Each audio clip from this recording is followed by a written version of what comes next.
Ini yang dipraktekkan oleh para nabi. Jadi para nabi aja melakukan ini, masa kita enggak, gitu kan? Sekarang yang orang biasa, saya kasih satu. Orang biasa, bukan nabi, bukan rasul, tapi mempraktekkan ini juga. Quran surah ketiga, ayat 35 sampai 37. Baik. Supaya dalam bahasa fikih saddud dzari'ah, ya. Menutup celah kemungkinan orang untuk ngeles mempersoalkan. Ustadz, itu kan nabi, itu kan rasul, saya orang biasa. Kita ambil contoh terakhir. Ini bukan nabi, bukan rasul, orang biasa. Jadi Anda tidak bisa mengelak lagi. Ya. Baik, Quran surah 51 ayat 56. Insya Allah kita hafal ayatnya. Bismillahirrahmanirrahim. Wa ma khalaqtul jinna wal insa illa liya'budun. Perhatikan cara menerjemahkannya. Ya, Allah berfirman, wa ma khalaqtul jinna wal insa, dan tidaklah aku ciptakan jin dan manusia itu. Baik, hati-hati, kalimat ins di sini disebutkan dalam bentuk tunggal. Ya, bersanding selalu dengan jin disebutkan 18 kali dalam Al-Quran. Kita sudah bahas ini dalam kajian hakikat manusia. Baik. Artinya apa? Kalau ada di Quran diungkapkan dengan bentuk tunggal, maka hukumnya mengikat pada setiap personal. Tidak bisa diwakilkan. Jelas ya? Jadi Allah ingin menyampaikan hukum di ayat ini berlaku bagi setiap orang yang mengaku muslim. Bahkan manusia, karena insertnya manusia. Perhatikan, wa ma khalaqtul jinna wal insa illa liya'budun. Tidaklah saya ciptakan jin dan manusia kecuali mereka punya tugas menjadikan semua aktivitasnya sebagai ibadah kepadaku, kata Allah. Saya terjemahkan dengan lebih cepat ya. Tidaklah aku ciptakan jin dan manusia kecuali mereka mesti menjadikan seluruh aktivitasnya sebagai ibadah kepadaku. Hati-hati, Bapak Ibu sekalian, hati-hati. Ya. Kalau dalam bahasa bebasnya, kata Allah, saya tidak ciptakan kamu manusia kecuali hanya untuk ibadah. Berarti kalau ada seorang manusia tidak ibadah kepada Allah, dia keluar dari hakikat kemanusiaannya. Jelas ya? Nah, sekarang pelan-pelan. Bahasa Qur'annya, semua aktivitas kita mesti jadi ibadah. Kita diberikan 24 jam. Sejak dari mulai terbangun sampai kita tidur lagi, kata Quran tidak boleh ada aktivitas terjadi di situ kecuali menjadi ibadah. Bangun tidur mesti jadi ibadah. Ke toilet jadi ibadah. Cuci tangan jadi ibadah. Masya Allah. Makan harus ibadah. Berpakaian harus ibadah. Duduk harus ibadah. Kerja mesti ibadah. Allahu Akbar. Karena itulah semua aktivitas kita supaya bernilai ibadah dalam pandangan Allah akan selalu bersanding dengan doa. Silahkan cek, tidak ada aktivitas kita yang baik-baik yang tidak menggunakan doa. Bangun tidur ada doanya? Ada. Umat lain belum tentu ada. Makan ada doanya? Ada. Minum ada. Bahkan ke toilet pun ada doanya. Dan itu diatur langkahnya. Langkah yang masuk berbeda dengan langkah yang keluar. Ya. Bahkan Masya Allah, kata Nabi, maaf, Nabi menyampaikan saat Anda tidak hafal doanya pun, Anda cukup sertakan kalimat Allah di situ. Kullu amrin dzibalin la yubda'u fihi bismillahirrahmanirrahim fa huwa abtar. Setiap perbuatan baik yang tidak disertakan kalimat Allah, bismillahirrahmanirrahim, paling pendek bismillah, maka terputus nilai ibadahnya. Terputus nilai ibadahnya. Teman-teman sekalian, mau minum, bismillah. Ya, Masya Allah. Ini minuman. Misalnya, ada dua minuman dengan volume yang sama, dengan bentuk yang sama. Si fulan, dua-duanya muslim. Si fulan minum begitu saja, yang satu mengucapkan bismillah, lantas dia minum. Perhatikan, fungsi minuman itu menghilangkan haus. Dua-duanya minum pun, hausnya hilang. Tapi kalimat pertama yang mengucapkan bismillah dalam minumannya, kalimat itu yang menjadikan minuman ini bernilai ibadah. Awas, hati-hati, ya. Nilainya dari ibadah ini disebut dengan pahala. Jadi begitu Anda minum bismillah, pahala dituliskan. Pahala ini bekal untuk pulang ke akhirat. Kalau minumannya nggak ikut, silahkan cek Anda minum sekarang, gitu kan? Gelasnya dipakai. Jangankan ke akhirat, ke alam kubur aja nggak ada yang ikut. Pak, ini adalah gelas kenangan saat mamah mulai minum pertama kali. Masya Allah dia. Mohon ketika mamah meninggal, ikutkannya ke alam kubur. Masya Allah, nggak bisa. Orang paling bingung gitu kan, ini kenapa dikumpulkan ke gelas sih? Sama, Anda kumpulkan uang banyak-banyak, kumpulkan. Demi Allah saya katakan dari sekarang Pak ya, mohon izin, kain kafan kita itu nggak ada kantongnya. Silahkan cek. Dia nggak bisa ikut. Yang ikut itu bismillah diberikan, bismillah diinfakkan, bismillah berikan yang baik-baik. Jadi barang, bismillah gunakan pada kebaikan. Jadi mobil, gunakan untuk ibadah. Jadi handphone, bismillah, assalamualaikum, bikin status yang baik-baik. Itu dapat diri pahala. Ya.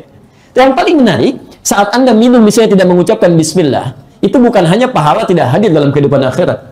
Tapi kalau dalam bahasa, maaf ya, yang lebih kerasnya seakan ingin mengatakan, nggak ada bedanya dengan yang belum beriman. Coba cek, orang tidak beriman minum nggak pakai bismillah kan? Saat Anda beriman kepada Allah tidak menggunakan kalimat bismillah, sama-sama dengan mereka nggak dapat pahala juga. Disayang. Ya. Nah sekarang coba tanyakan, maaf, dari semua aktivitas yang Allah berikan kepada kita, berapa yang sudah jadi ibadah? Apalagi dari semua usia yang telah kita dapati sampai hari ini, berapa yang jadi ibadah? Ingat betul ini ya.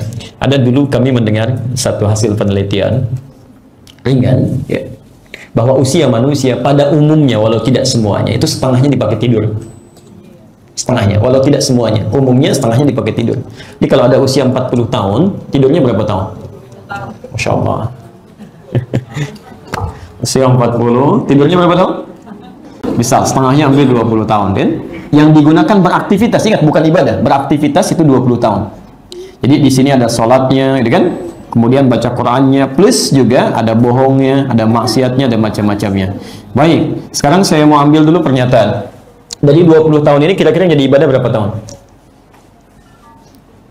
Bisa ambil setengahnya, 10 tahun, bisa kan? Baik. Jadi orang yang usianya 40 tahun, potensi ibadah yang dilakukan misal saja 10 tahun. Baik, dari 10 tahun ini sudah pasti diterima? Apa ukurannya? Ya, Quran surah 98 ayat 5 itu.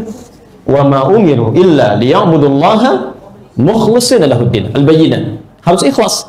Kalian tidak diperintahkan untuk ibadah kecuali ikhlas ditunaikannya. Dari 10 tahun ini berapa yang ikhlas? Ambil setengahnya, bisa 5 tahun.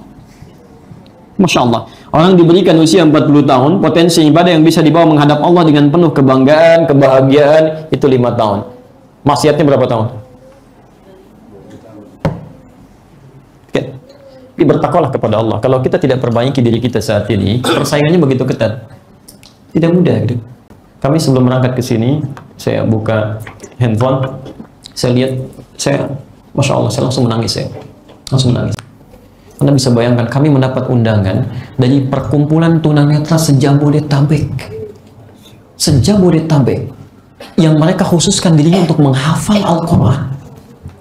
Ustaz minta waktu bulan Desember. Kami adalah perkumpulan penghafal Quran tunanetra se-Jabodetabek. Ingin belajar, Masya Allah. Saya langsung menangis. Anda diberikan ujian oleh Allah, tak mampu melihat dalam urusan dunia, tapi mata hatinya begitu tajam untuk menghafal Quran. Anda diberikan penglihatan sampai hari ini, berapa yang digunakan dalam sehari untuk baca Quran saja? Coba cek gitu kan. Allah kasih berapa lama waktu kita? Dalam 24 jam, berapa yang sudah kita maksimalkan? Saya diam seketika, saya diam merenung, ya Allah, persaingan ketat di saat ini. Persaingan ketat kan. Kita menghafal Quran bukan berlomba dengan orang yang melihat saja, tapi dengan yang Masya Allah diuji oleh Allah dengan tanpa bisa melihat. Ya. Maaf, berlomba kesabaran saja sekarang. Ya, untuk sabar itu tidak hanya berlomba dengan orang soleh, dengan pelaku maksiat pun ada perlombaan. Tahukah Anda bahwa pencuri pun sekarang bersabar? Masya Allah. Ada orang mau nyuri motor gitu kan, bos ini susah, sabar, terusin, sabar tuh. Ya, pencuri aja bersabar, ya koruptor sabar. Kenapa Anda yang menunaikan kebaikan tidak bisa bersabar? Kenapa tidak bisa bersabar dalam tahajud? Nonton bola Anda bisa sabar. Kenapa tahajud tidak bisa bersabar? Masya Allah, salat sunnah kenapa tidak bisa bersabar? Kenapa tidak bisa bersabar dengan menghafal Quran, dengan membaca Al-Quran? Ya? Jadi kalau orang pelaku maksiat pun bisa bersabar, kenapa kita pejuang dakwah tidak bisa bersabar? Bertakwalah kepada Allah. Kalau waktu yang diberikan disia-siakan, itu tidak mudah untuk bisa mengembalikan kebaikan itu. Anda kehilangan 2 rakaat sebelum subuh tadi, Anda tidak bisa menggantinya kecuali esok hari. Dan demi Allah, esok pun belum tentu kita bangun lagi. Karena itu saya kembalikan dari sini. Baik, ingat fungsi hidup kita itu untuk ibadah, bukan untuk yang lain. Ya ibadi, di hadis qudsi, hambaku, khalaqtuka lil ibadah fala tal'ab. Saya ciptakan kamu untuk ibadah, jangan banyak mainnya, kata Allah. Ya, wa qasamtu laka rizqaka fala tat'ab. Dan saya sudah bagi rizkimu dalam hidupmu, gak usah capek. Kata Allah, rizki kamu itu sudah pasti, jangan tinggalkan ibadah untuk ngejar-ngejar dunia. Rizki kamu itu udah kebagian, udah ada. Asal Anda ikhtiar, Anda dapat. Ya, Quran surah 51 itu kan, ayat ke-22. Wa fis sama'i rizqukum wa ma tu'adun. Di langit rizkimu sudah aku tetapkan, pasti aku berikan, asal kamu mau berusaha. Di rizki kita itu sudah ada gitu kan. Ya, gak usah ngejar dunia, ninggalkan ibadah. Lihat kalimatnya. Kalau kamu, perhatikan, ikuti aturanku kata Allah, ya, ikuti aturanku dengan beribadah, maka aku akan luaskan rezeki yang telah aku siapkan untukmu. Tapi kalau kamu paksakan mengejar dunia dengan meninggalkan ibadah, saya akan buat kamu merangkak untuk mendapatkan dunia, dan kamu tidak akan mendapatkan rezekimu kecuali sesuai dengan yang telah aku tetapkan. Jadi kalau Anda tinggalkan ibadah demi mengejar 100 miliar, Anda dapatkan 100 miliar, Anda tinggalkan Jumat, Anda nggak usah bangga. Memang rezeki Anda segitu. Jadi Anda kerjakan Jumat pun Anda dapat juga gitu. Rezeki Anda memang segitu. Nggak usah senang dulu. Demi Allah saya katakan, Anda capek, terus kejar lagi. Ibadah tertinggalkan. Bahkan sebagian tidak dipakai. Nafsu semakin mengembang gitu kan. Dan tidak ada yang dinikmati. Dan itu yang saya berikan kata Allah.